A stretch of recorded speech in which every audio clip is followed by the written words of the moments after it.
현대의 화타라 불리는 장병두 할아버지는 1906년생입니다.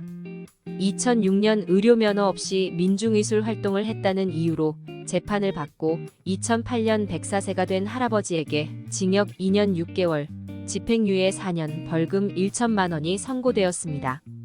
그리고 2012년에 대법원에서 확정 판결을 받았습니다. 장병두 할아버지는 말씀하셨습니다. 내 병을 내가 고치겠다고 하는데 그 치료를 받아도 되고 안 되고를 누가 감히 정할 수 있어? 국가가 법률로 내 병을 의사와 한의사에게만 치료를 받으라고 제한한다는데 그럼 국가가 내 생명을 책임지기라도 해? 만약 양의사와 한의사가 내 병을 못 고치겠다고 하면 그땐 누가 내 병을 고쳐주느냐는 말이야. 양의사와 한의사들도 스스로 하는 말이 10명 중에 2~3명밖에 못 고친다는데 나머지 7, 8분 스스로 고치든지 아니면 앓다가 죽으라는 말이잖아. 할아버지의 아버지는 서당 훈장이셨습니다. 그런데 할아버지가 14살 때 아버지가 돌아가시고 졸지에 집안의 가장이 되었습니다. 당시는 일제시대라 친일부역자나 일본 앞잡이들만이 번번한 직업을 가질 수 있었을 뿐 조선의 가난한 젊은이들은 할 일이 없었습니다. 할아버지는 산에 가서 나무를 해 시장에 팔면서 가족의 호구를 연명하곤 했습니다. 할아버지는 나무 파는 일, 물장수, 식당의 허드렛일, 엿장수 등 별별 일을 다 하였습니다. 그 당시에도 추어탕을 많이 먹었던 모양입니다. 할아버지는 처음에는 냇가나 논두렁 근처에서 손으로 미꾸라지를 잡아 팔아서 생활을 하였습니다. 그러다 어떻게 하면 미꾸라지를 많이 잡을 수 있을까 곰곰이 고민을 하다가 하루는 어떤 영감으로부터 미꾸라지가 쇠똥벌레를 좋아한다는 소리를 들었습니다. 할아버지는 당시를 이렇게 회상했습니다. 나는 속으로 쇠똥벌레를 이용해 미꾸라지를 어떻게 잡을까 궁리하기 시작했지. 그러다가 가마니에 미꾸라지들이 파고들 만한 조그만 구멍을 뚫고 그 속에 쇠똥벌레를 넣어보기로 했어. 미꾸라지들이 쇠똥벌레를 먹으려고 하나둘씩 가마니 속으로 파고들 거고 그렇게 미꾸라지가 가득 찼을 때 가마니에 매달린 새끼줄을 끌어올리는 거지. 그런데 이런 방법을 다른 놈들이 알면 헛수고니까 우선 한밤중에 아무도 모르게 실험해봤지. 그런데 놀랍게도 정말 가마니에 미꾸라지가 가득 차 있어. 이렇게 사방 250리를 다니면서 미꾸라지를 잔뜩 잡아서 재미를 본 거야. 할아버지는 자신의 비법을 아무에게도 말하지 않았습니다. 나중에 약으로 죽어가는 사람을 살릴 때에도 자신의 약재 비법을 그 누구에게도 알리지 않았습니다. 그 비법은 객관화할 수 있다거나 양적으로 정량화할 수 있는 그런 것이 아니었기 때문인지도 모르겠습니다. 오로지 스스로 체험하고 실험한 결과 획득된 것들이기 때문입니다. 이것은 마치 장자에 나오는 수레바퀴를 만드는 장인 이야기를 연상케 합니다. 그 이야기는 이렇습니다. 환공이 마루 위에서 책을 읽고 있었고 윤편이 마루 아래에서 수레바퀴를 깎고 있었다. 윤편이 몽치와 끌을 내려놓고 환공에게 말했다. 감히 묻자온데 공께서 읽고 있는 것은 무엇입니까? 환공이 대답했다. 성인의 말씀이다. 윤편이 다시 물었다. 성인은 살아있습니까? 이미 죽었네. 그렇다면 공께서 읽고 있는 것은 옛사람들의 찌꺼기군요. 환공이 말했다. 과인이 책을 읽는데 수레바퀴 기술자 따위가 어찌 왈가왈부하는가? 나를 설득한다면 무사히 살려두겠지만 설득하지 못하면 죽게 되리라.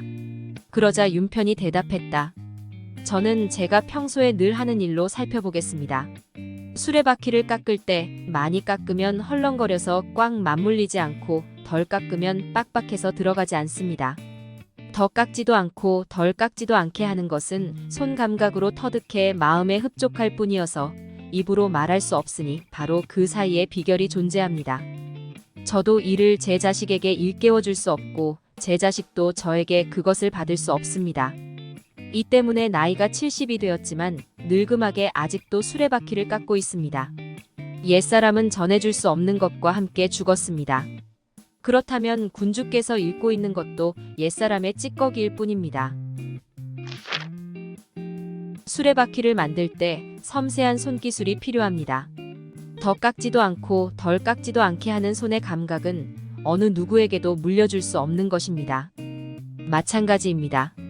장병두 할아버지의 비법은 그 누구에게도 전할 수 없는 것이기 때문입니다. 할아버지는 난세에 살아가기 위해 이렇게 하라고 일러줍니다. 난세에 살려면 사람이 영리해야 해. 어떻게 해서든지 살려고 해야 살 수 있는 거지. 살면서 무작정 끌려가지 말고 이런 원리들을 깨달아야 해. 사물을 잘 관찰해보면 그 속에 원리가 있는 거야. 방법이 나올 때까지 물고 늘어지면서 원리를 찾다 보면 무릎을 탁 치며 그거였구나 하는 순간이 오거든. 그때가 바로 사물의 이치를 깨닫는 순간이야. 그렇게 되면 배는 골치 않지. 왜 다른 집으로 가서 머슴을 살아? 그것은 소나 말이나 똑같은 신세지. 죽어라 일해주고 여물이나 얻어먹는 거잖아. 생각을 하고 지혜를 써야지. 동물처럼 먹기에만 매달린다면 평생 그렇게 살다가 죽고 말아. 불쌍한 인생이지. 할아버지는 배우기를 멈추지 않았습니다.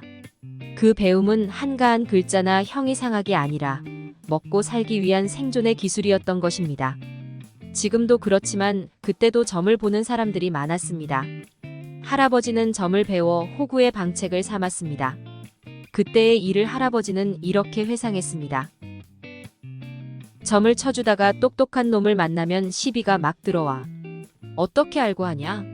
지금 뭐를 하는 거냐? 어떻게 하는 거냐? 이렇게 시시콜콜 따지면 대답해주기도 괴로워. 그래서 나중에는 점 본다고 하지 않고 관상 본다고 했지. 실제로도 상대방의 상을 읽는 법을 배웠고, 관상이란 관형찰색이야. 우선 형을 먼저 보고 그 다음엔 색깔을 관찰해야 해.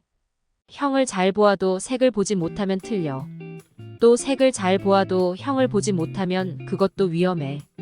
그러니까 이 동네 저 동네 다니다가 상을 잘 본다는 놈을 만나면 서로 아는 걸 가르쳐주면서 실력을 늘리는 거야.